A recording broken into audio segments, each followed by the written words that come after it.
Hi everyone. In this video, I'll show you how to delete all viruses on iPhone. Let's get started. Step 1. Clear Safari data. First, open the Settings app on your iPhone, scroll down and tap on Safari. Now, select Clear History and Website Data. This will remove harmful cookies, cache, and browsing data that may be causing problems. Step 2. Update iOS. Make sure your iPhone is up to date. Go to Settings, tap on General, and then choose Software Update. If an update is available, install it.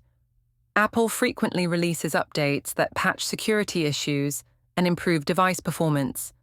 Step 3. Reset if necessary. If your iPhone is still not working properly, you may need to reset it. Go to Settings, tap on General, and then select Transfer or Reset iPhone. From here, choose Erase all content and settings. Keep in mind this will erase everything on your device, so be sure to back up your important files first. After resetting, reinstall only the apps you trust. And there you have it. If you found this video helpful, don't forget to like, subscribe, and share. Thanks for watching.